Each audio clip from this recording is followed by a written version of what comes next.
Hi guys, good morning. Welcome back to my channel. কি খবৰ আপোনালোকৰ? আশা কৰো সকলোৱে ভালে আছে। আজি মই বনাবলৈ গৈ আছো লোকেল মুৰ্গী। তো ভিডিওটো শেষলৈকে চাই থাকিব। ৰেচিপিটো কেনেকৈ লোকেল মুৰ্গীটো ক'ত পাইছিল জানেনে? লোকেল ৰাখত এই খেলা পাতিছিলে মুৰ্গী খেলা মানে পইচা খাই মুৰ্গী দিয়ে লোকেল মুৰ্গী দিয়ে তাৰ পৰা আনিছিলো কিন্তু কেতিয়াবা খোৱা নাই পানী থৈ দিছিলো আজি বনাম।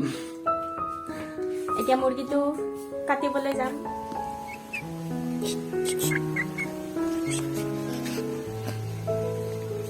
মাৰি মই কাটিব পাৰো মই কাটিলে বেয়া হ'ব ন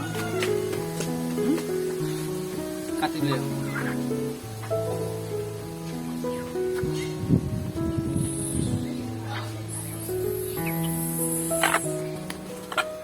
আনিলো বাছি ইমান কম মাংস ওলাইছে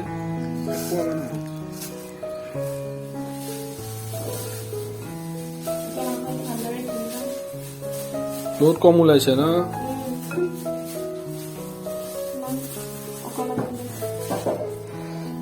উপায় নিদিয়ে আৰু সৰু মুৰ্গী ন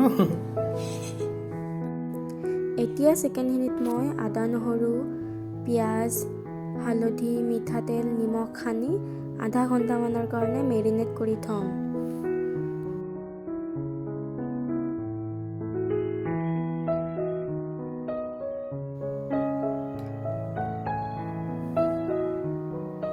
যিহেতু মই লোকেল চিকেন বনাই আছোঁ সেইবাবে মই গোটা মছলা ব্যৱহাৰ কৰিছোঁ। জিৰা গোটা ধনিয়া জালুক শুকান জলকীয়া দুটা ধুনীয়া কৰি গোন্ধ ওলোৱালৈকে ফ্ৰাই কৰি লৈছোঁ। এতিয়া দিছোঁ মিঠাতেল এখিলা তেজপাত পিঁয়াজ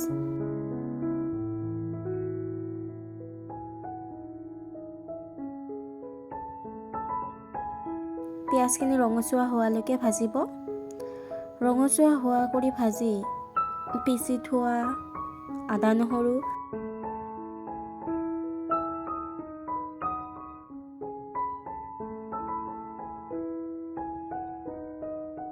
হালধি এচামুচ শুকান জলকীয়া এচামুচ আৰু গোটেইখিনি মছলা ভাল কৰি ফ্ৰাই কৰিব। মছলাখিনি ভালদৰে ফ্ৰাই হৈ গৈছে। এতিয়া মই মেৰিনেট কৰি থোৱা চিকেনখিনি দি দিম।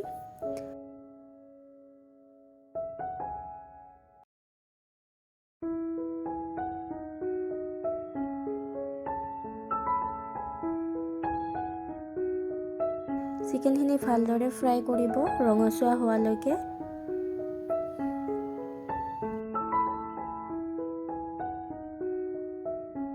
চিকেনখিনি ভালদৰে ফ্ৰাই হৈ গৈছে। এতিয়া মই পিচি থোৱা গোটা মছলাখিনি দি দিম।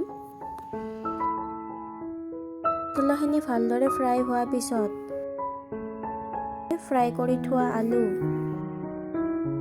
আলুখিনি মই ফ্ৰাই কৰিয়ে লৈছোঁ, আপোনালোকক দেখুওৱা নাই।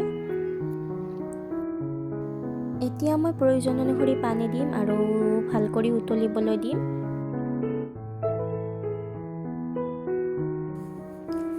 উতলাৰ পিছত এচামুচ নিমখ দিম। মই মেৰিনেট কৰি থোৱাতে নিমখ দিছিলোঁ সেইকাৰণে এতিয়া অকণমান কম কৰি দিছোঁ, আপোনালোকে সোৱাদ অনুসৰি দিব। এয়া চিকেনখিনি হৈয়ে গ'ল। এতিয়া এচামুচ গৰম মছলা আৰু কাটি থোৱা ফ্ৰেছ ধনিয়া পাত দি দিম। মজা গোন্ধ ওলাইছে দেই।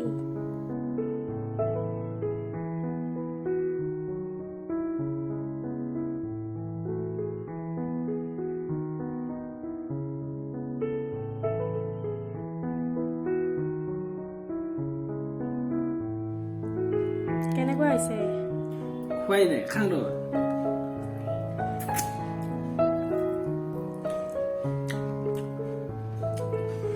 মজা হৈছে সঁচা হৈছো।